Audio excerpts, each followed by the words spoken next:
Welcome back to LeetCode Daily, LeetCode Day 43. This is day 43 of Day LeetCode. Reflections on yesterday. Union find is not balanced. You need to learn this data structure right now. I was given this tip by the Copy Ninja. Union find is love. Union find is life. You are love and you are life, brother. Feel strong, man. That being the case, you want to learn union find ASAP. This is not a balanced data structure. I mean, it's capable of frying a problem on site. So this is a must-have. I mean, this is like Darius versus Shaco. It's a beatdown. Okay, so you're gonna want to learn this data structure. Union find has been extremely helpful. I mean, how many problems did we do yesterday with it? We did graph valid tree with it. Very cool problem.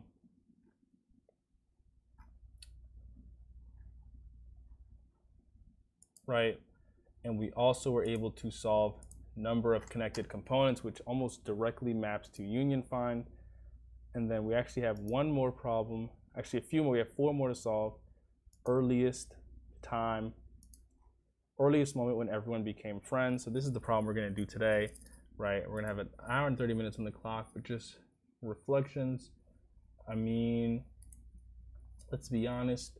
Review is difficult. The ability to withstand mundanity is in short supply, and it definitely is very, very highly required if you're going to be doing LeetCode every single day. If you're doing new problems, there's a lot to learn, but if you're doing old problems, there's even more to learn. And as always, the true benefits and true wisdom lies in the reflection on our own mistakes. And so old problems are a great avenue to do that in. But, I mean, it's mundane looking through those old problems, so that is what we have. And so, yes, we have the earliest one when everyone became friends. And so we're going to want to try and see if we are able to solve this problem. I'm just looking at it from first look. I mean, this already looks difficult. Seems relatively impossible. But we know it can be solved with union find, which is half the problem most of the time. But this is just a good avenue to make sure that we're able to internalize when use is applicable. That being said, this is day 43. Make sure to join the hyperbolic coding chamber. We are there daily, right? Thousands upon thousands joining every day. And also, we might even start maybe doing this as a stream at a particular time of day. Maybe we can all LeetCode at the same time. That would be kind of epic. So that being the case, let's just jump into it.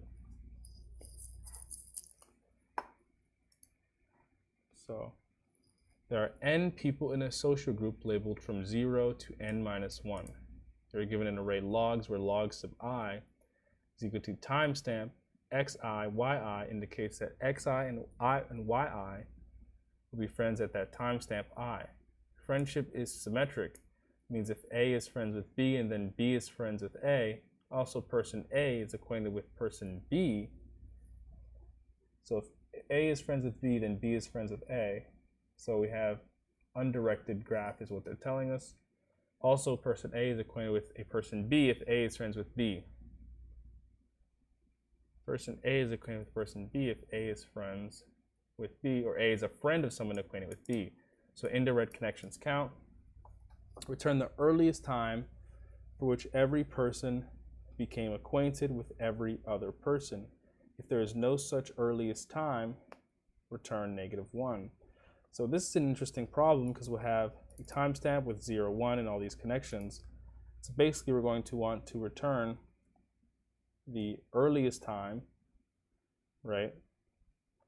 And the earliest time will conveniently be, we can just treat this number as an integer. The earliest time will conveniently be the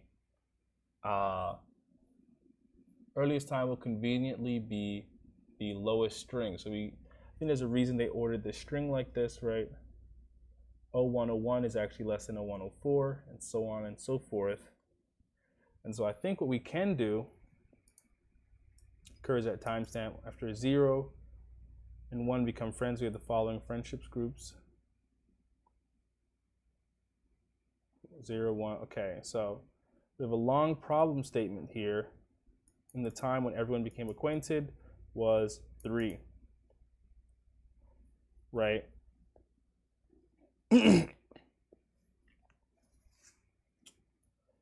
So we're also going to need to, oh, right, so we have n, which would be the number of people in the social group. Okay, so I'm thinking we can actually solve this with union find. And so I think to plot this out, right, we'd have this union find data structure, right, and we'd be able to create it, right, load the edges in. Maybe is there something more we want to do as we're loading the edges in, right? As we load an edge in, right, we're going to check if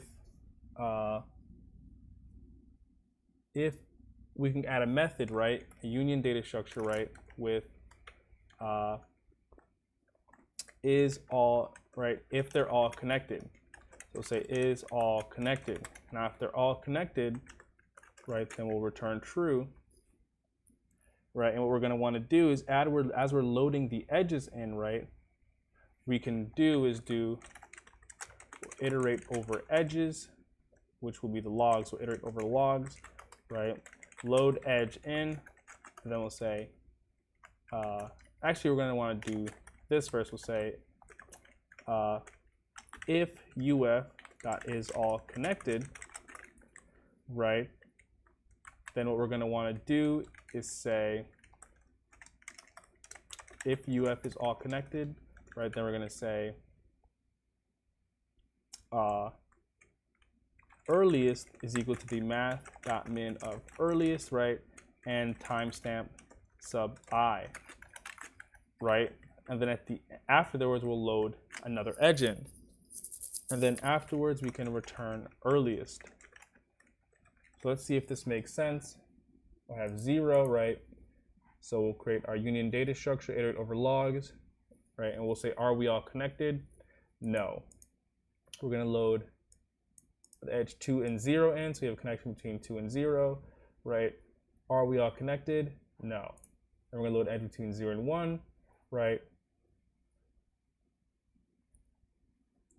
Right, and then we're going to say, are we all connected? No. And then we're going to load an edge for 0 and 3, right? And at this point, we'll have n minus 1, so we only have 0, 1, 2, and 3, right? We're going to say, are we connected? Everyone's connected, right?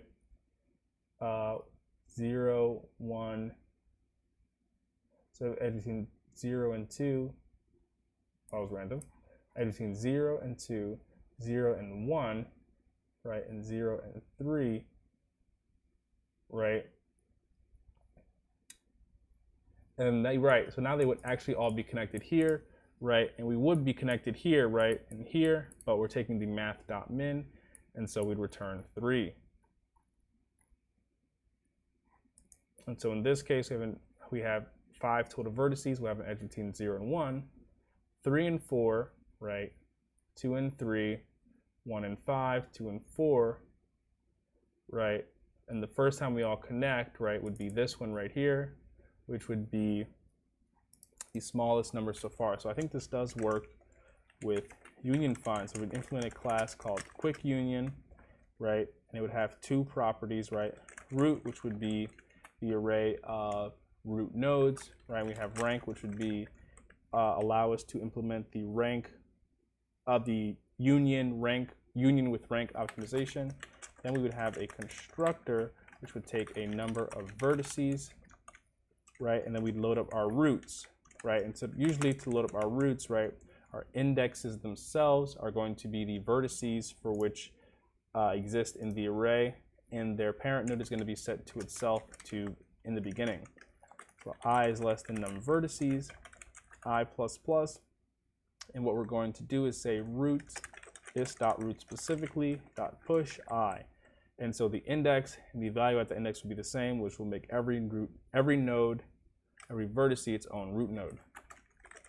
Then we set up rank, right, with 1 as the basic values. And then, right, we have a few more functions to implement, right?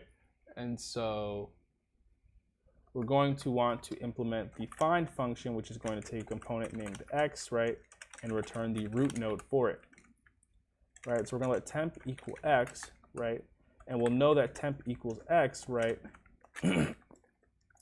when temp is equal to its this.root sub temp, right? So we know we have a root node when the vertex itself, or the index, is the same as its root node. That would mean, its parent, that would mean that we have a root node, right?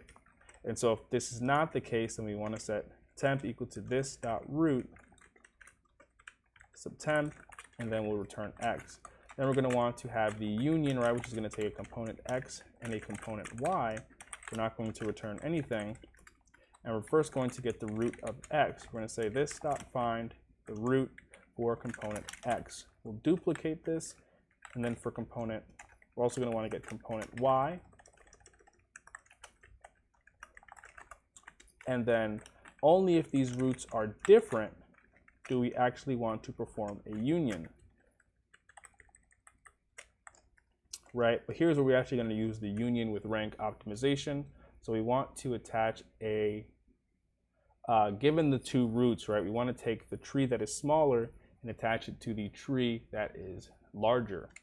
And so to check that, we'll take the rank of root x, and if it's greater than the rank of root y, then we're actually going to say this.root of root.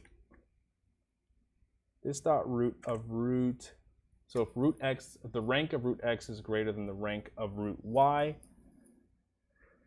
the rank of root x is greater than the rank of root y, then we actually want to set root y, right? We want to set it equal to root x, right? So we can absorb that tree. Else if the rank of root y is greater than the rank of root x, then what we would like to do is say this.root sub root x is equal to root y. Otherwise, right, they have the same rank, and so we'll just attach root y to root equals x. Right, and we're going to want to implement one last method, is fully connected, right? And if it's fully connected, right, we'll be able to tell. We're going to return a Boolean, right? And so our rank array is going to look something like, for a particular index, our goal would be, right, that it would be something like this, where the root node is essentially the same for every node, right? The root node is essentially the same for every node, and that would mean that we are fully connected because we're all part of the same set. To do that, we could create a set, right, and a set of numbers, and we'll iterate, right, for const root, right, of, actually we can do it like this, let I equal 0, I is less than this dot root dot length, I plus plus. What we're going to say is we want to load the root node into the set, right? All the root nodes. So set.add this.find, right, the root node for this.root sub I. Right, and then what we want to return, right, is if the set.size equals 1. Now if it equals 1, then it means the entire thing is fully connected. So we're going to create the QU union data structure, right? We'll say new quick union. It's going to take n, right? Now you want to load these edges in. So we're going to iterate over logs. We're going to say for const timestamp edge 1 and edge, we'll say E1, E2, right, of logs. And then we're going to load the edges in, right? So to do that, we do QU.union E1 and E2, right? And just to make sure our quick union data structure makes sense, we're going to print QU.root, and let's see if this makes sense to start. So line 24 semicolon was expected, and we put a colon by mistake. And right, we don't have earliest yet, so we're just going to return 0 to start. We can make this earliest. We'll just set earliest equal to infinity, since we're going to be taking the min.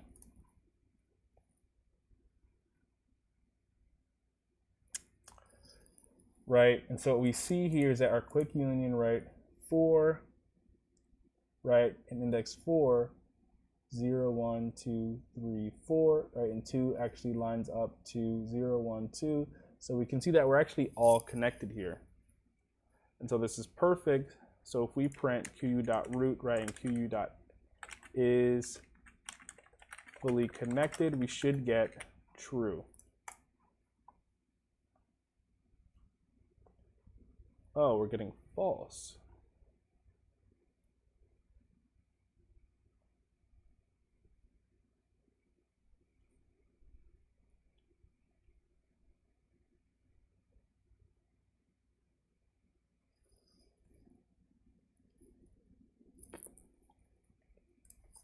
So I'm actually going to, this is interesting. So if we have 4, right, we're saying that our parent node is going to be 4, 0, 1, 2, 3, 4, right? And we're going to say our parent node is at index 2, 0, 1, 2, which is 1, right? Then 1, 0, 1. So we're all connected to 0 in the end. So I'm wondering why. Let's print our set to see maybe that we might have done something slightly off here. So our set has 4 different values in it. So I think what we're saying this dot find the root. I think what we want to say is would be this dot find I.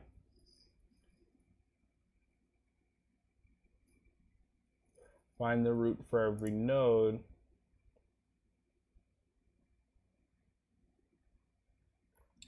Right, so I think our find function might be a little off. We're saying if temp is equal to x does not equal this dot root, so temp, then temp is equal to this dot root, and then we return x. So that's actually our problem. We want to return temp.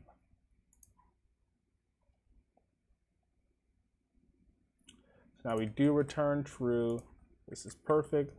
So it's good that we checked this ahead of time. So now I want to say if, right, qu.is all connected, we're going to say earliest equal to the math.min of earliest and timestamp.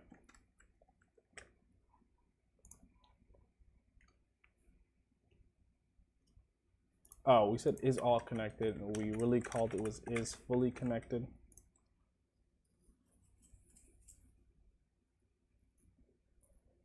And so our output was 2019-0312.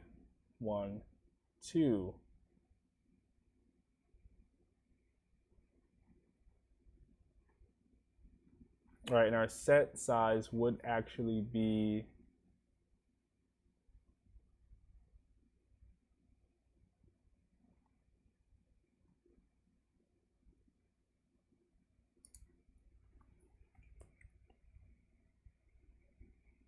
the root for, right, the root for this particular vertex.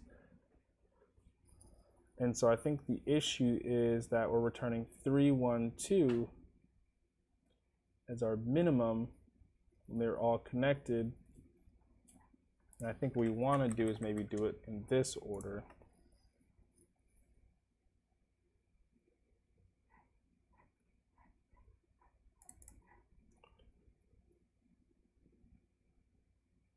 Interesting.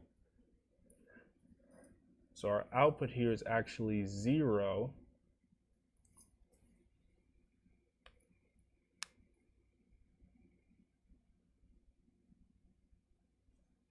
Right, so since we want to return the earliest time, I don't think we exactly want to keep track of the shortest time. I think what we really want to do is just return timestamp.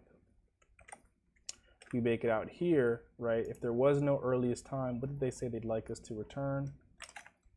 We will actually return -1.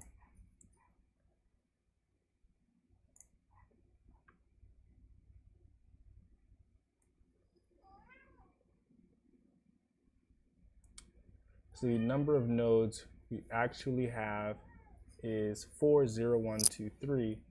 I see, and we want to know when we're fully connected, right? We have a connection between 3 and 0, right? We have a connection between 2 and 1. We have a connection between 0 and 1. So if we were to draw this, you have 0 to 1, right? 1 to 2.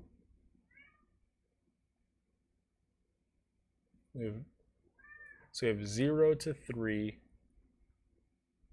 2 to 1, and 0 to 1. So ideally, right, so that first connection would actually be 8. I see. We're fully connected, but we haven't included all of the nodes yet.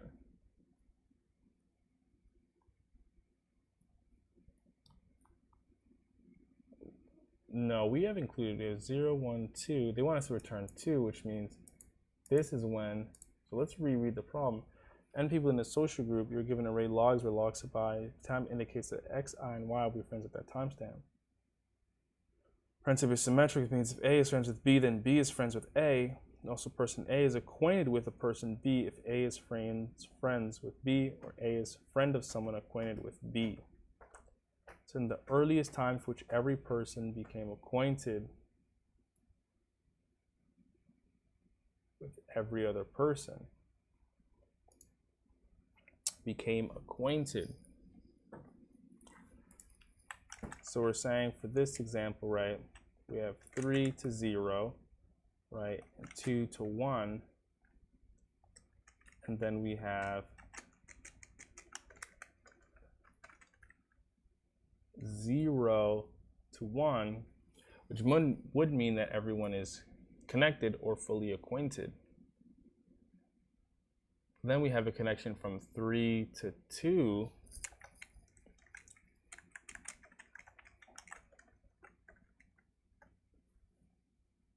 And then from 2 to 0.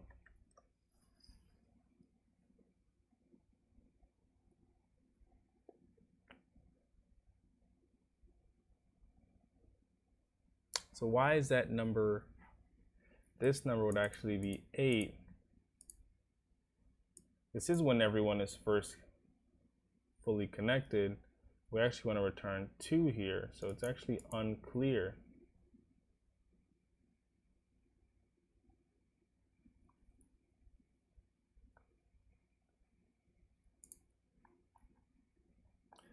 So the first event occurs at timestamp, and after 0 and 1 became friends, we have the following friendship groups: 0 and 1, 2, 3, 4, and 5. The second event occurs at timestamp equals, we have the following friendship groups: 0, 1, right, 3 and 4.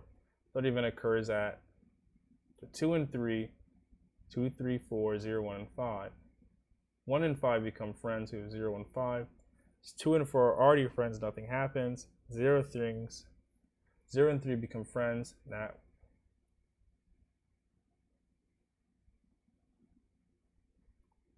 all become friends. So the nodes that we actually are interested in is to 0 to n minus 1. So we have 3 total nodes: 0, 1, 2. 2 connects to 0, 0 connects to 1, 0 connects to 3. We return 3.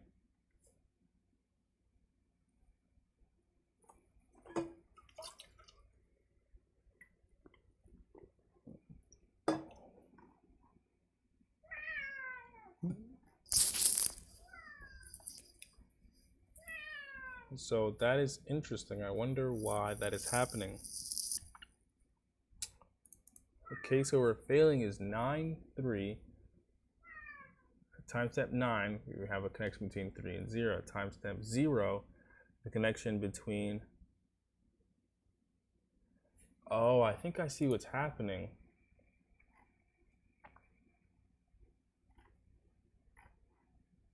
Is our time not sorted? Maybe that's part of the issue. What if we say logs dot sort A, B and we'll say a sub 0 minus b sub 0.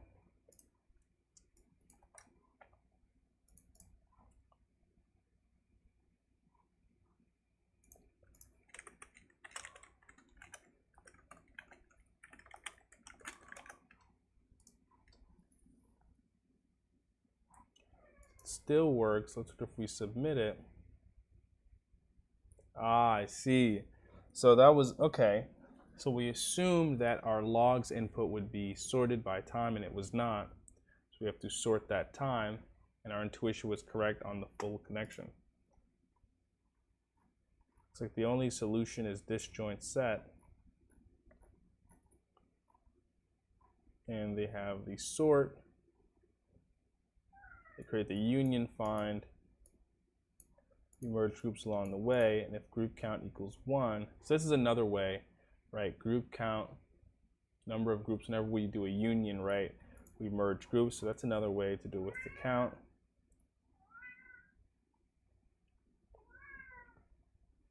So that is clever. That is very clever. So we have an Explorer card, which we can shove this in for.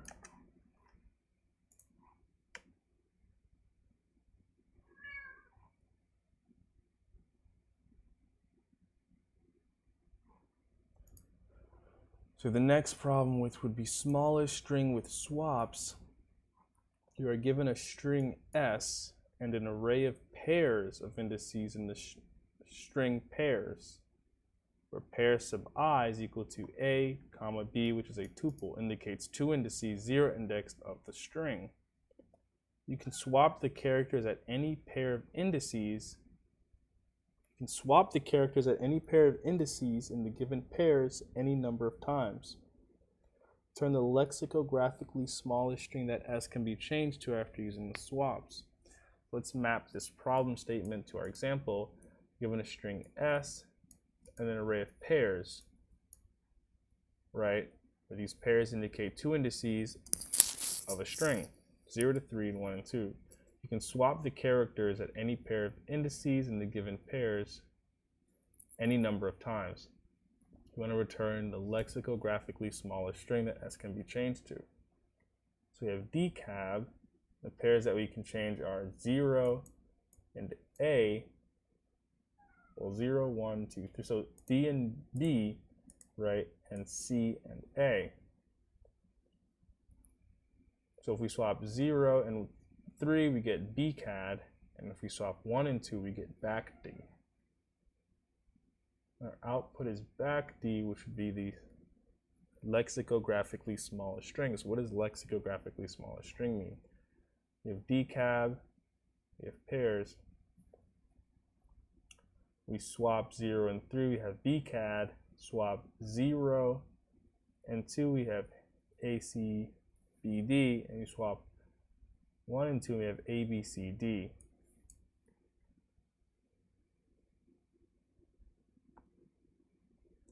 If CBA, we have pairs with 0 and 1, 1 and 2, and our output is ABC. 1 is less than s dot length, 0 pairs, so we could have no pairs.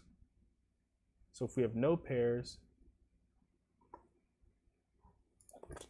well, that's safe to say, right? If we have no pairs, so if pairs dot length equals 0, then the smallest lexicographical string we can make is S. Interestingly, if we're given a string S and an array of pairs of indices in the string pairs, so I'm thinking we can use union find somehow, but I'm also not seeing in what respect. I'm not really understanding what lexicographically smallest string means. So let me pause and look up what that means. So I read the definition for lexicographic string, but I still don't understand what it actually means. So what does it mean to have the lexicographically smallest string? It looks like a question of order. And so if we have a question of order, maybe the lexicographically smallest string we can make is BACD. So maybe what we want to do is generate all pairs of swaps and then sort by the smallest lexicographical version. So how could we go about that? We have CBA, pairs 0, 1, CB, and pairs 1, 2. So the lexicographically smallest string we can make is ABC. Interesting. We have BCA, BAC, and ABC.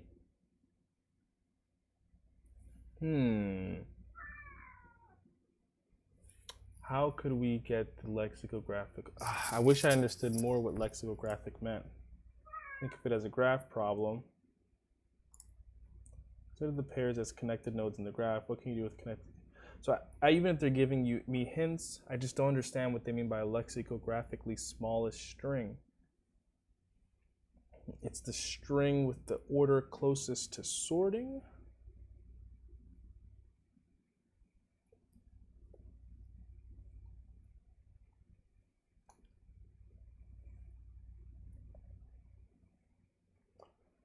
So let's actually skip this one for now, and we'll just go to evaluate division.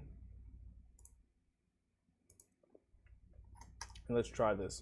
You're given an array of variable pairs equations and an array of real numbers values, where equations I is equal to A sub I, B sub I, and values I represent the equation AI divided by BI equals value sub I. Each AI or BI is a string that represents a single variable. You're also given some queries, where query sub j is equal to C sub j, and D sub j represents the jth query, where you must find the answer. C sub j divided by D sub j equals question mark.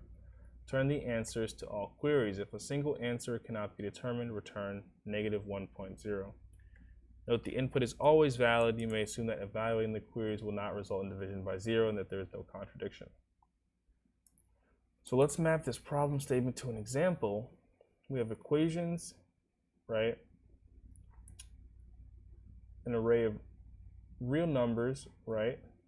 Values, so we have an array of real numbers, values, right?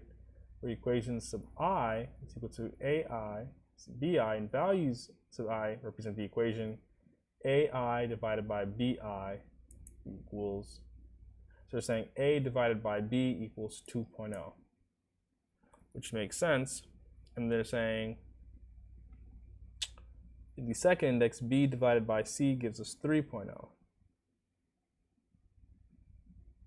And this is given here, A divided by B gives us 2, and B divided by C gives us 3.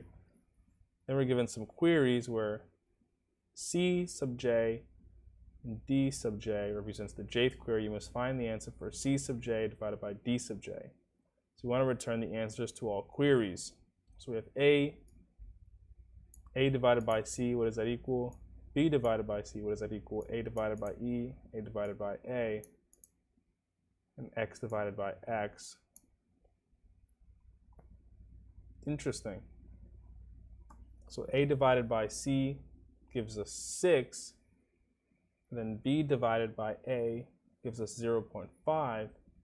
A divided by E gives us negative 1.0. A divided by E is 1.0, and X divided by X equals negative 1.0. This is interesting. So we have AB here, right, and BC, and BCCD. So what do you do? What do we do with something like this? We have BC, right, and they said equations A sub I and B sub I and values I represent the equation. So you don't have any variables named BC, but they still like us to return BC and CD. So maybe they'd like us to say that BC is equal to the value of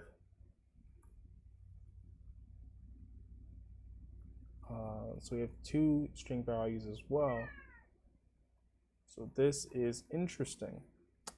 So you're given an array of variable pairs equations, an array of real numbers values where equation sub I is equal to a sub I, b sub I, and value sub I represents the equation a sub I, b sub I equals value sub I. Each a sub I or b sub I is a string. This one is also quite a doozy. So how can we visualize this in the sense that a, b, and b, c, we want to basically calculate the values for queries. If we know that a divided by b is equal to 2.0, right? So we know that a divided by b equals 2.0, right? And so we can do, right, we can run an equation. We'll say if we multiply this side by b, if we divide, if we multiply this side by right, b over a,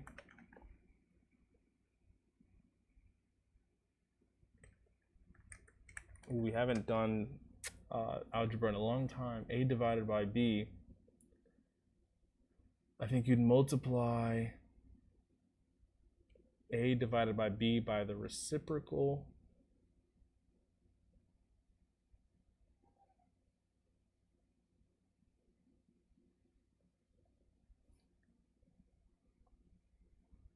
And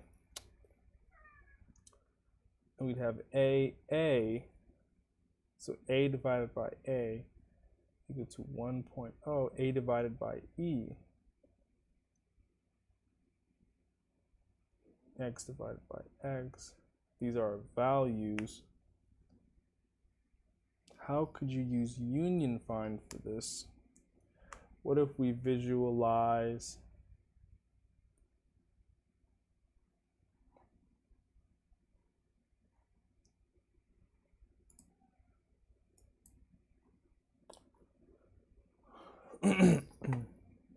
.750? So this seems a bit like black magic. Given some queries where query sub j is equal to c sub j, d sub j represents the jth query where you must find the answer for c sub j divided by d sub j equals question mark. Return the answers to all queries. If a single answer cannot be determined, return negative 1.0. So we also seem, I'm sure if we solve this, so let's try and solve this one first. Maybe this one seems more possible. We're given a string s and an array of pairs of indices. In the string pairs where pair sub I is equal to a sub b, a comma b indicates two indices, zero indexed of the string. You can swap the characters at any pair of indices in the given pairs any number of times.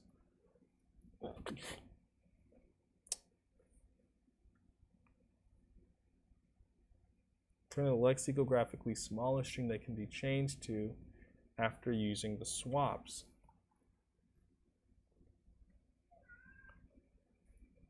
So we could treat this as a graph problem and just visit every swap. That would be difficult. For example, if we had DCAB, we had 0 and index 3. We want to explore what that swap would look like. So you could see that it would look like B and D, right? But maybe we want to visit that for every possible version of the string. And so to do that, maybe we could start with decab. And what we would do, we would try to sort of treat it like a depth first search, where we would visit our first child of pairs, which would be 0, 3. And so we would swap 0 and 3, right? Swap 0 and 3, right? So we have 0 and 3 in our hands. We'd swap them, right? Then we'd get B, C, A, D, right? And then we could save it as a string we've seen already. So maybe we'll have a visited set, right? Which is going to equal bcad to start, right? But then we want to visit 0 and 3 again, right? But that would actually generate dcab, right? Which we've already seen to start with. And maybe we'll actually omit our starting string as a potential.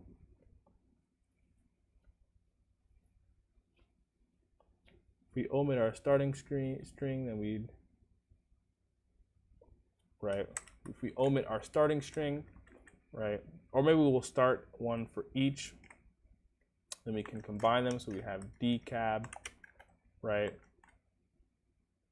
But we can also visit swapping indexes 1 and 2, which would give us b, a, c, d. So this is now another string we have access to, right? But now we want to go back to our beginning. We had dcab, which we've already visited before, right? And we want to try and visit swapping 1 and 2. So that's going to be ca or d ACB, right? And if we visit DACB, then we want to try visiting 0 and 3, right? Which would do BACD, which we would already have, so we would ignore. We would actually have and DACBA. So these are all the ones we have, and we could just choose the lexicographically smallest one, which should be BACD. What we could do is treat this as a DFS where we generate all possible strings. And so if we want to treat this as a DFS where we generate all possible strings, I think we could do that. We're going to need a set, right? And this is just going to help us to make sure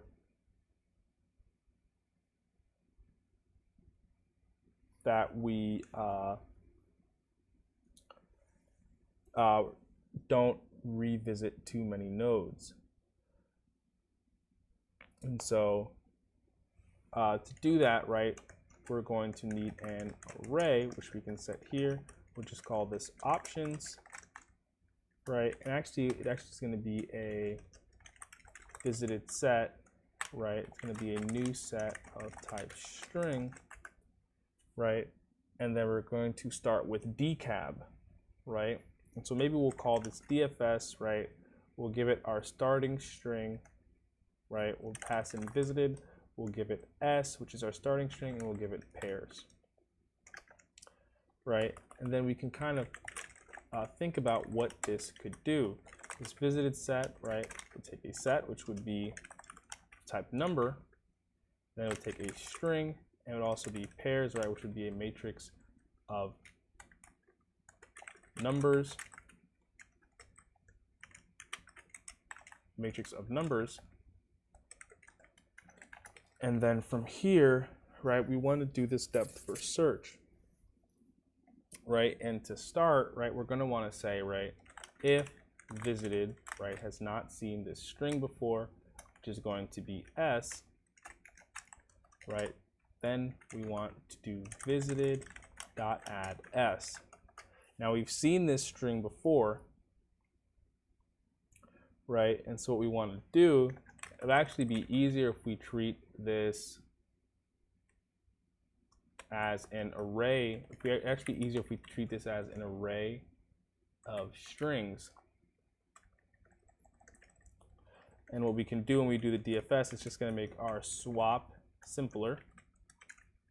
And we'll treat it as an array of strings, right? And when we want to check if something's s, we'll just join it, right? And then we'll do s.join, right, to add it to the set.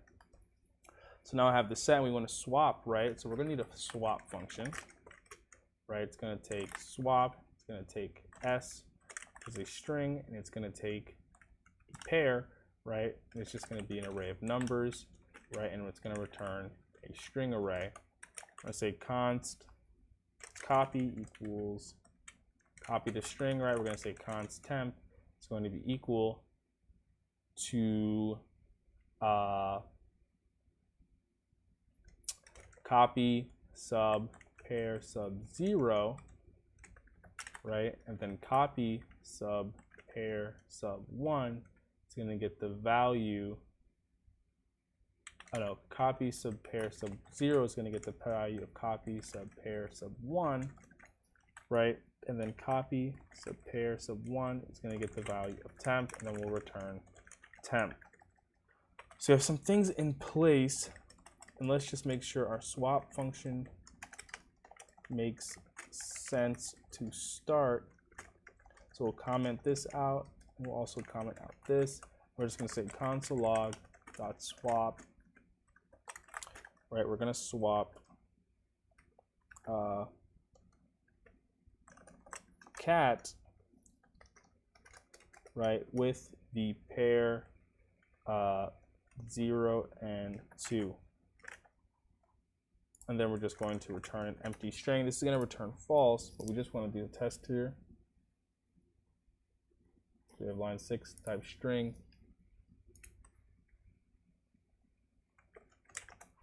S is supposed to be an array. Type string is not assignable to type string array, and this would be line 6. Type string. Oh, and we want to return copy.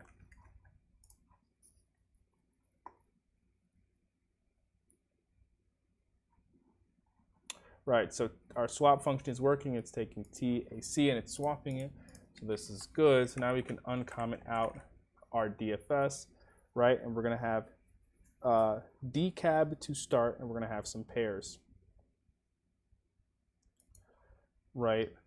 And so we're going to say is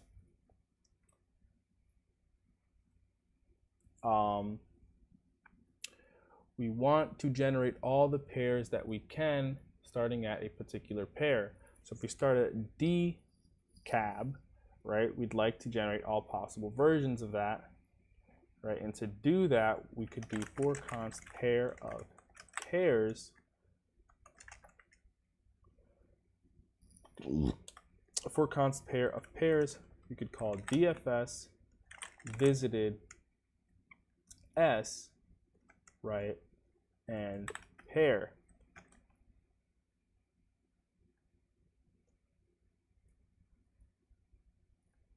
Right, and what would this give us? We'd have the first pair, which would be 0 and 3. So we'd have our DFS, right? We already have dcab in, right? So we'd go in, right? We'd have our first pair, right?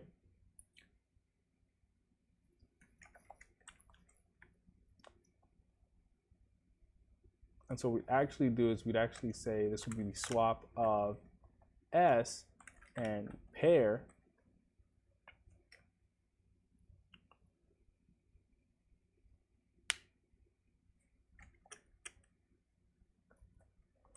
Actually, we could do this in reverse. We can pass in S. And what we'll say is const swap is going to equal to the swap of S and the particular pair. So this pair is actually going to be reduced. We want to have access to all pairs, but particularly want access to the first pair that we're interested in, which is just going to be an array of numbers. So we'll swap it with that pair. What we'll check is that swapped dot join is what we want. And so we'll have dcab in, right? And maybe what we'll do is we'll just add it to start. We'll say visited, right, dot add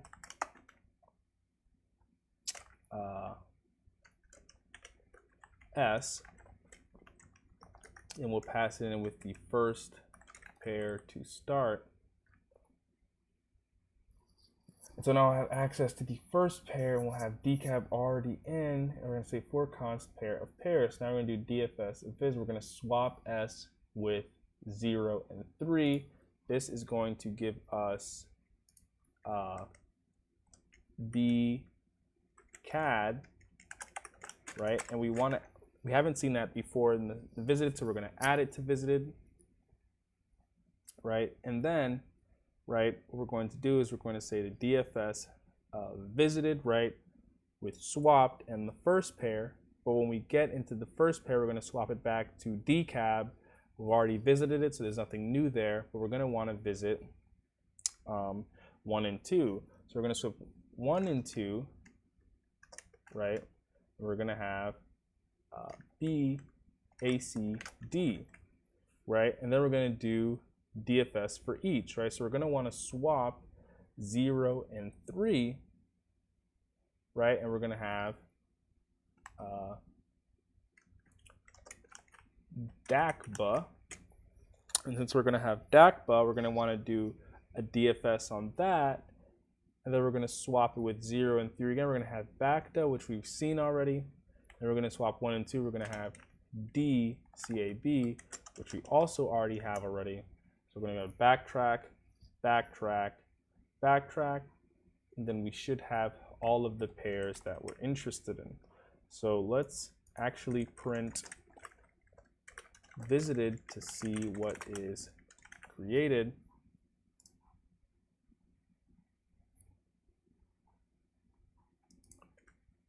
So we actually need access to pairs and pair, and for line 33, expected 4 arguments but got 3. Argument of type string is not assignable to type string.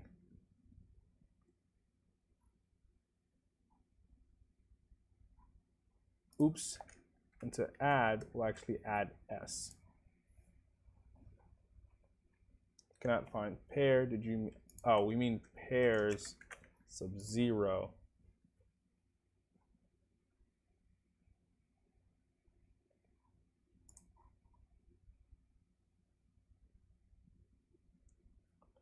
So we end up visiting indefinitely, and I'm wondering why that is. Do console.log.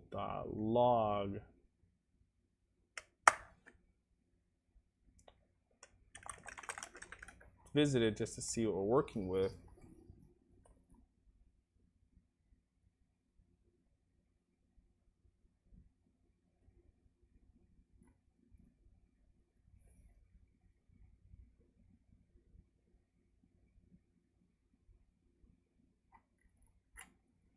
Right, so we look to be in an endless loop of generating dcab. So we generate dcab, we add it, then we swap it with 0 and 3, which gives us bcad, which is fine, right? Oh, I think I see what's happening, right? We should actually do this as an else.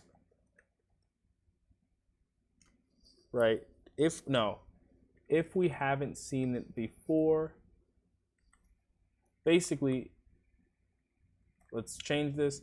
If we have seen this before, right, then we're actually going to do is just return, right? Otherwise, we want to stay here. That was the mistake. We'll add it, and then we'll keep going. So then these are all the strings that we can generate: dcab, bcad, and bacda, and dacb. And then we want to sort these strings maybe. So we'll say const values, right?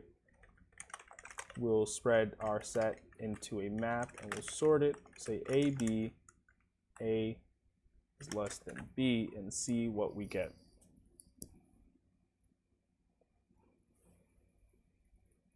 Right, and I always forget sort doesn't actually give us a value. Say values.sort, and then we'll do console.log values.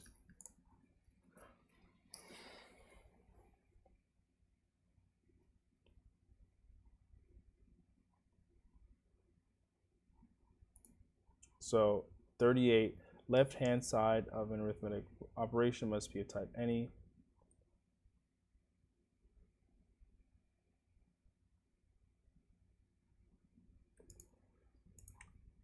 So we're subtracting these. Maybe what we want to do is do car. Yeah, I wonder how we could sort these strings lexicographically.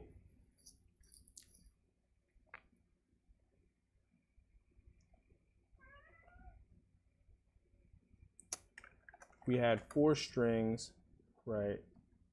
They would each get a character code. And then what we could do, if they're sorted lexicographically, then it should be smallest first.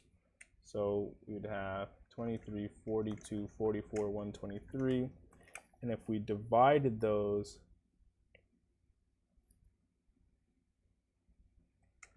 the lexicographically smallest value, I wonder how we could get that. What if we say parse int a minus parse int of b? We could also just print values to see what we're working with.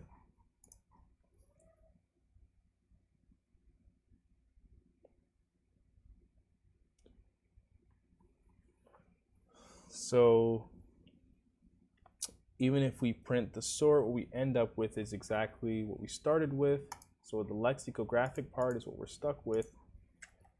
The log values constant. So how would you get a string into the lexicographically smallest string that s can be changed to? So maybe we could define a function. We'll call it s. We'll call it sCompare.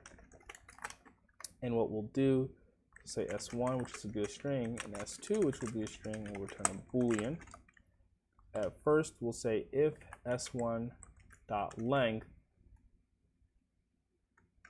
is less than s2.length, and we'll return false. So I think lexicographically, shortest length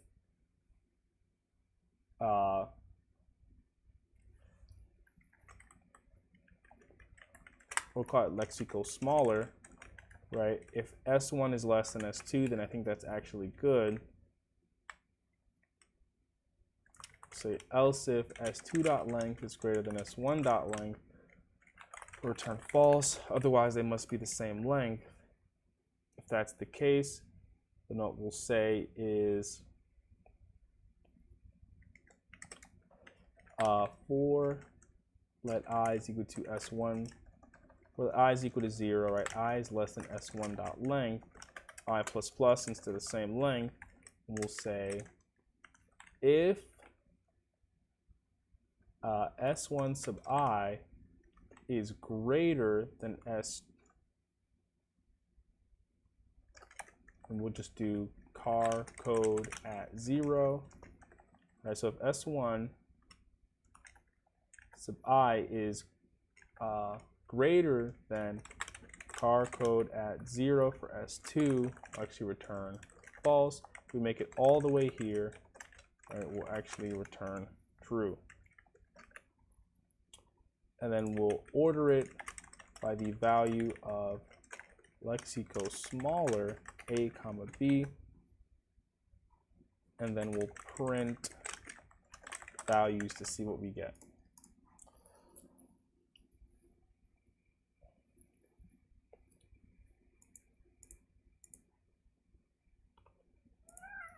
So if lexico smaller, right, then we'll say 1, otherwise we'll say -1.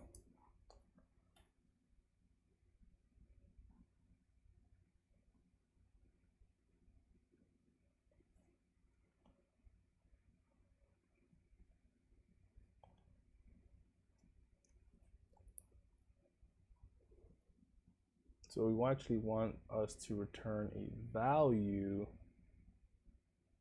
that is actually interesting, because that's how the search comparator works. The output we're getting is actually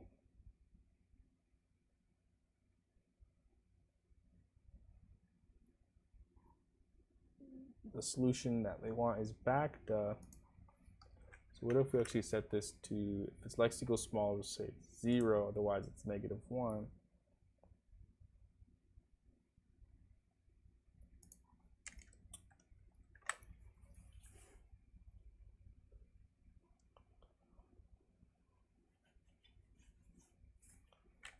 lexico smaller, what if we say this is -1 and this is 1?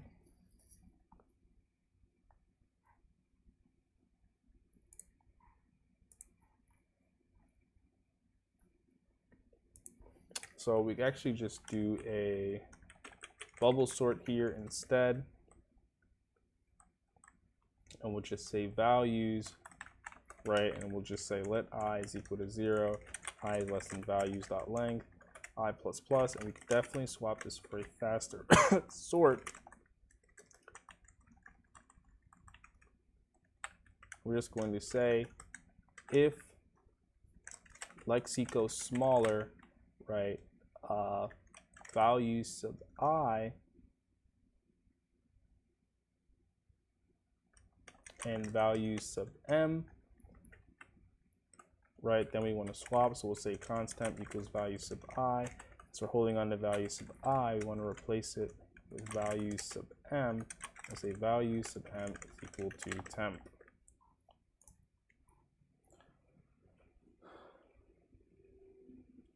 So we're actually end up with the same outcome, which is very strange.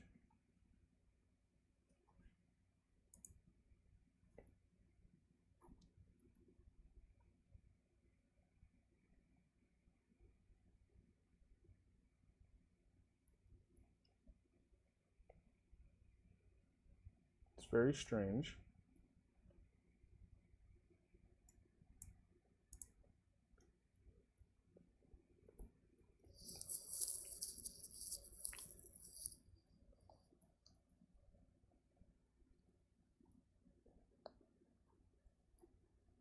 So we're saying if the car code at Z, if D is greater than B, right, then it's S1 is not lexicographically smaller than S2.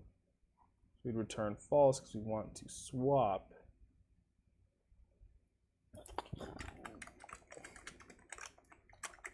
Let's just check if we're swapping anything at all.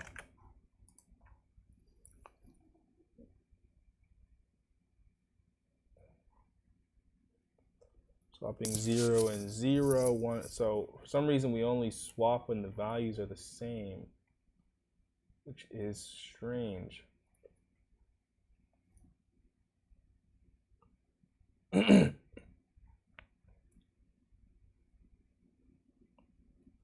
S2.length is greater than S1.length and return false.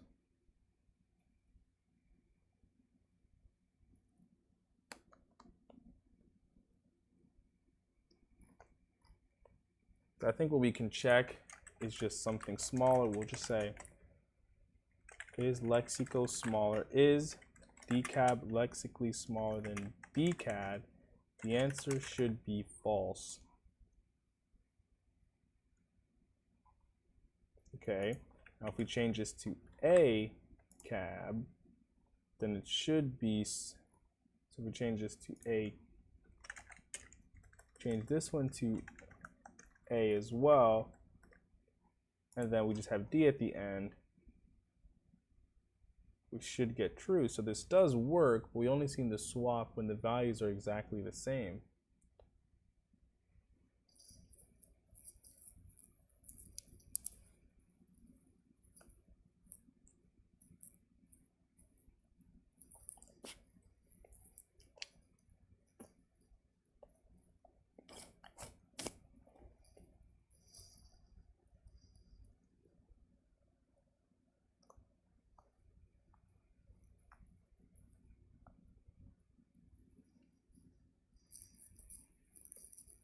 If I is less than m, then you would swap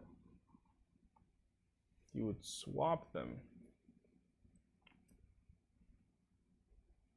What we end up swapping is all the same indices. Something's wrong here. I is less than values at length, I plus m is equal to m is less than values at length, values I and m.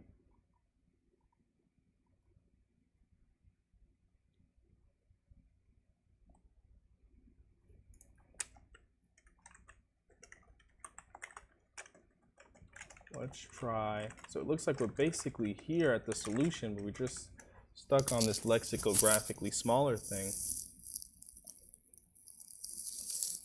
Decab and decab, bcad and bcad. Decab, is it lexicographically smaller?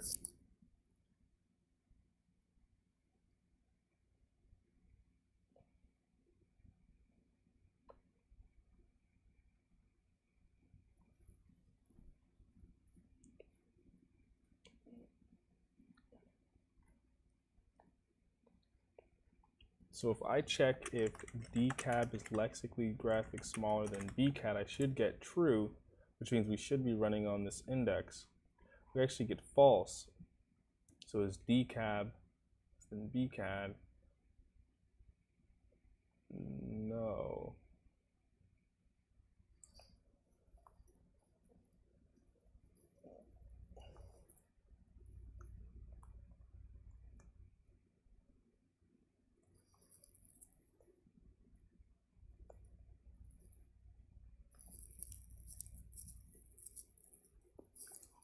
Oh, I think it's the opposite. When they're not lexicographically smaller, then we want to swap them. Right, and now we're good.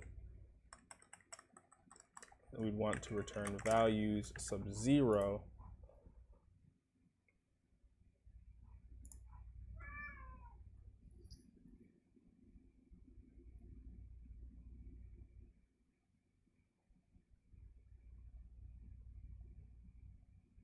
Time limit exceeded. This bubble sort portion is really unfortunate because our string would be very large.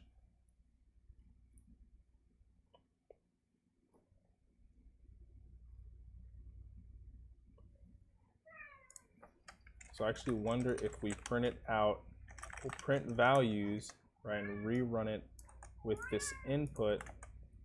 I'm curious to see what we actually get. So we actually do get bacta instead of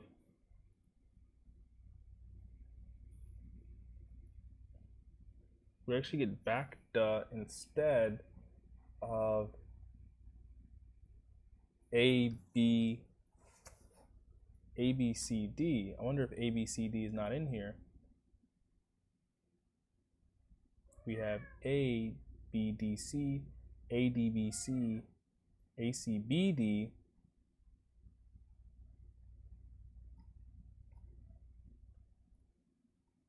ADCB, ACDB. So we're actually not generating all possible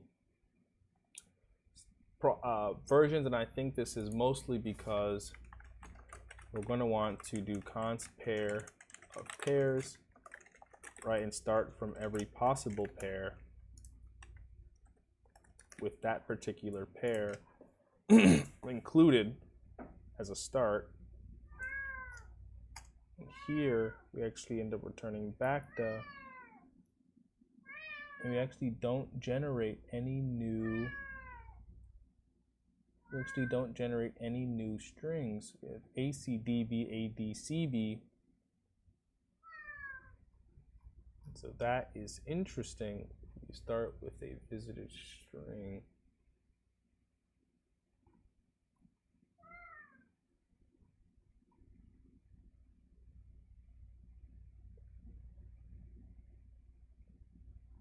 Maybe we'd like to combine all these different traversals just to visit all these versions.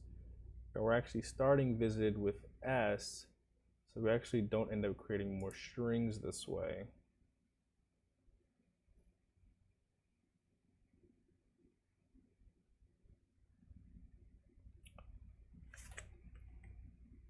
If we add S,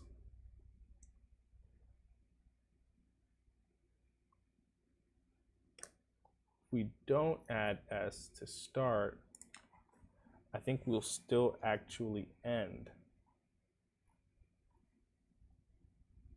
But now we have ABCD, which is perfect.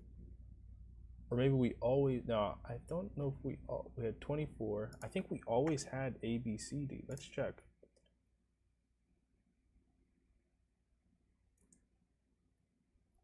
we always have it? A, B, C, D. I think we always had it. So it looks like our problem is still with this lexicographic ordering post the sort. I mean, the sort is not really working, and I thought this was basic implementation of.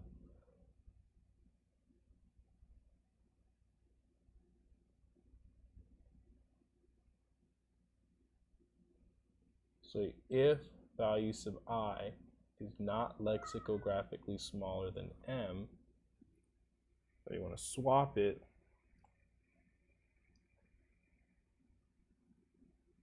but this is what our swap looks like. At the end, we're actually being stopped by a sort, which is actually very unfortunate.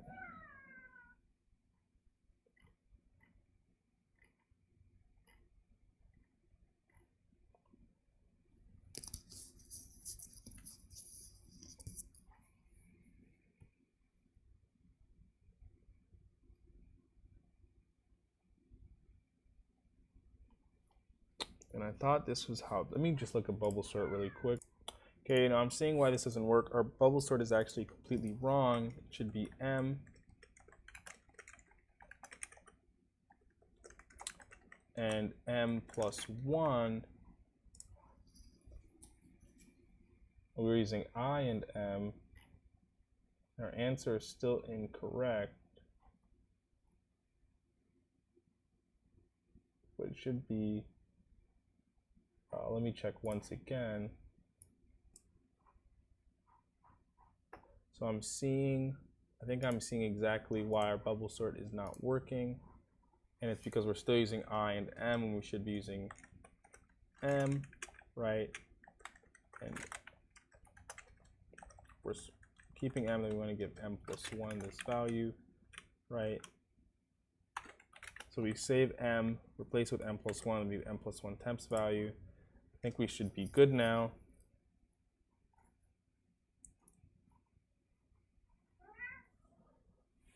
So M plus 1, we save M, right? We save M, so we replace with M plus 1's value, and then M plus 1 gets the value of temp. It's actually strange because A, B, maybe we want to change how we work with lexicographically smaller. Lexico smaller. We're saying if S sub I is greater than it, then we want to return false.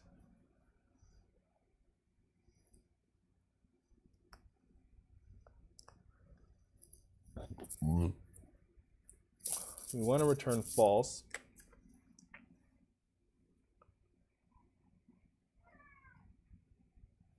So let's check if console.log lexico smaller, if we say if ABCD is lexicographically smaller than DABC, right? Ideally this would be true.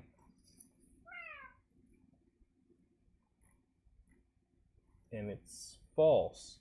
So we have a completely misunderstood view of how this works. A should be less than D, and if A is less than D,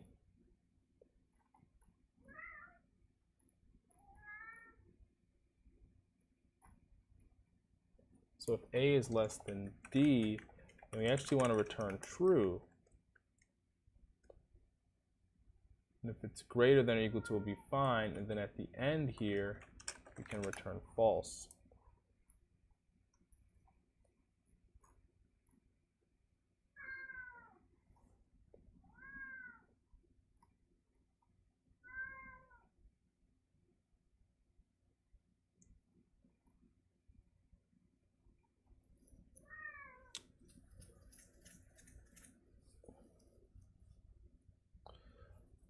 So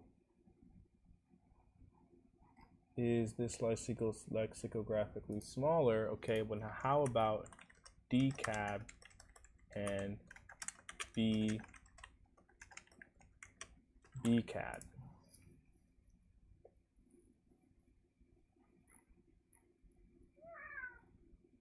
true. And we only want to swap them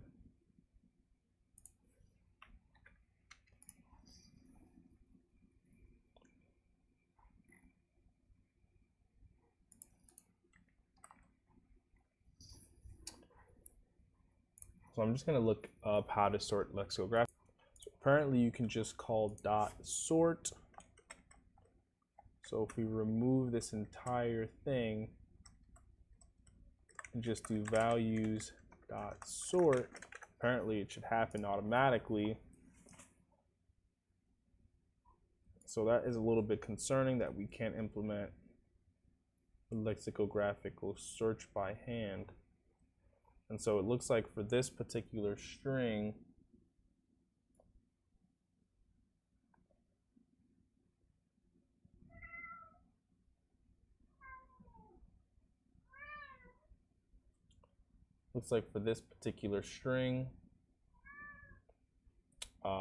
so we actually do run out of memory. So let's try it one more time. And I think there's this quick way that we could actually, so we spent way too much time trying to get this lexicographical ordering working. And I think what we can do to start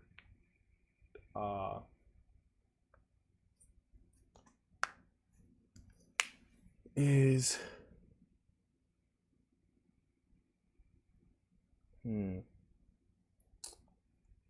so we've generated all possible strings, then signal seg fault seg v maybe means we're taking up too much memory. It could be because of our sort.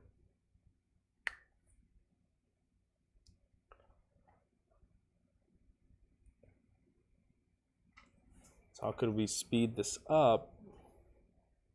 If we generate all possible strings, then this is interesting. I'm wondering if we even need our pairs from earlier.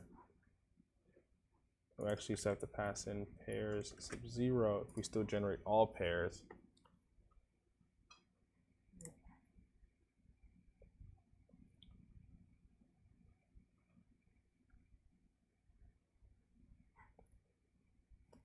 And our output is actually udiek.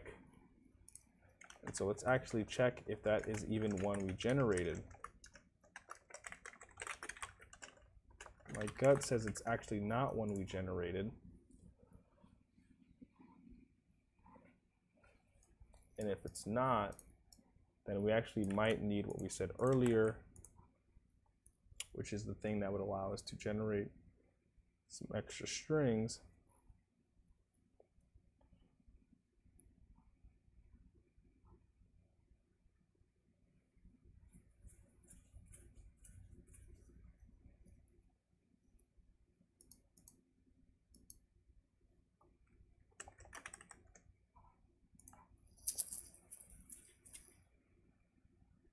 So for some reason, there's only one value in here. Maybe if we print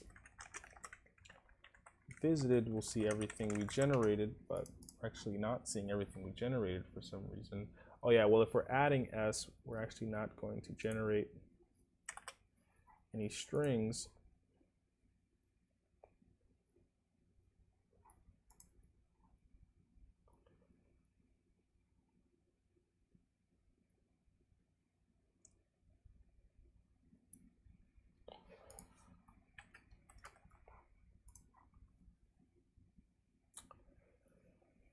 So,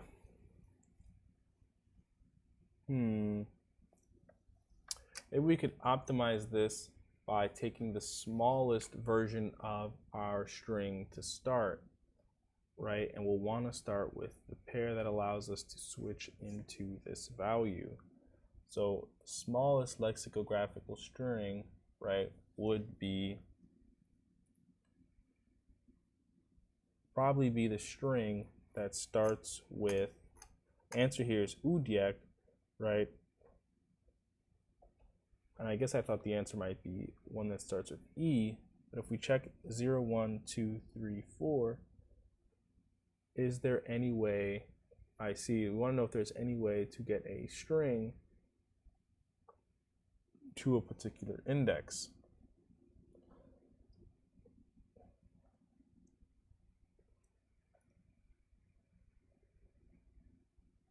And so maybe we could sort the characters by these particular edges.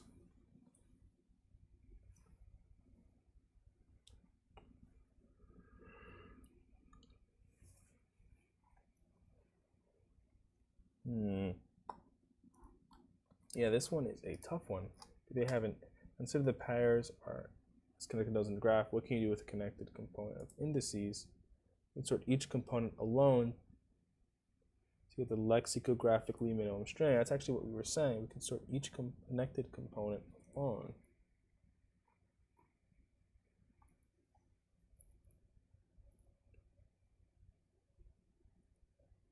Sort each connected component alone.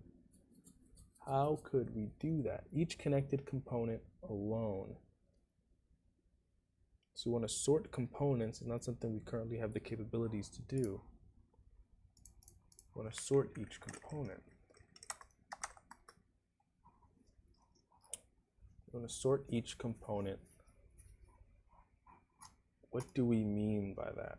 We can do with a connected component of indices and sort each connected component alone to get the lexicographically minimum string.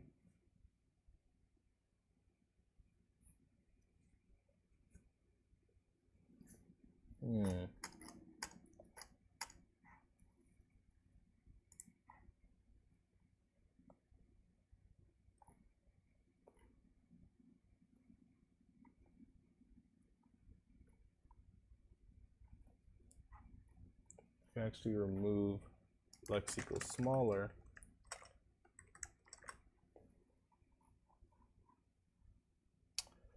I'm wondering if maybe we could optimize this so as to not have to sort the connected components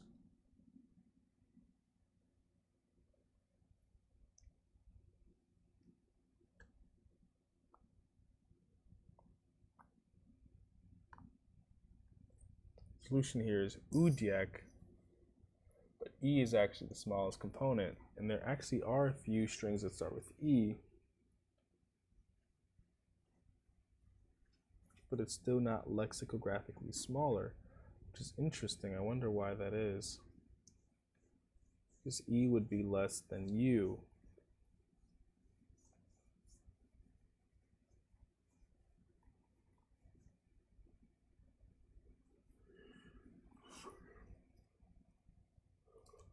But U is still included first here, so that's actually a little strange. U, Y, Y, K, E, D, K, Y, Y, U, E, D, K, D, Y, U, E, Y, U, D, Y, K, E, Y. So why is that the case? Well, they want us to maybe sort our connected components instead. Maybe we can think of it as a graph problem. Consider the pairs as connected nodes in the graph. What can you do with a connected component of indices?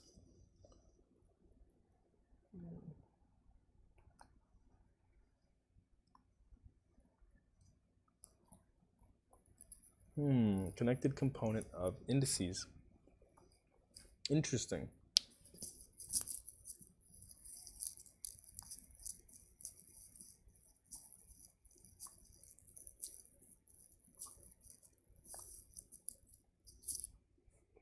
Ujack, YDY, UX, YKY.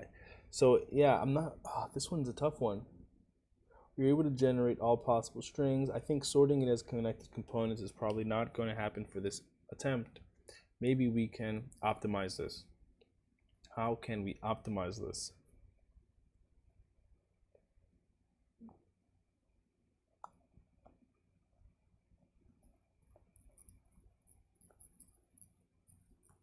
Click faults are running out of memory. Maybe, well, we need the set, right, to know if we visited a string or not, right?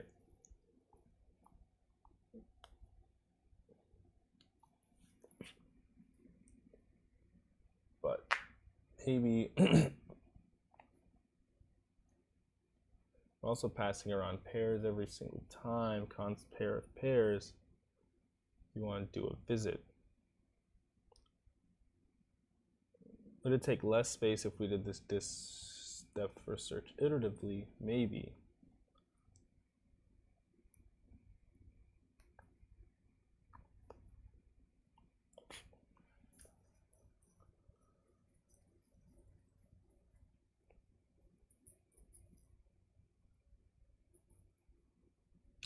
Basically, we need a way to know without searching the entire space, right? Well, I wonder if we take out the sort, right? If we take out the sort and we run our submission, which ran out of time, we might, if we subtract our sort, do we have enough time? So we don't. So to drastically reduce how much swapping we're doing, maybe what we could do, well, a string could be less than lexicographically in the beginning, but through more swaps can become more lexicographic. So they're saying we could visualize it as a graph and then sort the connected components. This kind of gives me the idea of like a topological sort. They're kind of saying that this unit should be more of a union problem. So each connected component alone to get the lexicographically minimum string. What can you do with a connected component of indices? I kind of feel like we should check it out. Maybe we'll be able to solve it tomorrow. Yeah, I think we just have to call it on this one. We spent like an hour on it. We can sort it, but at the same time, it's not exactly lining up with how I thought it might work. You know, the solution seemed like a good idea in the beginning. So we probably shouldn't read the solution. We'll come back at it again tomorrow, and that is going to be day 43.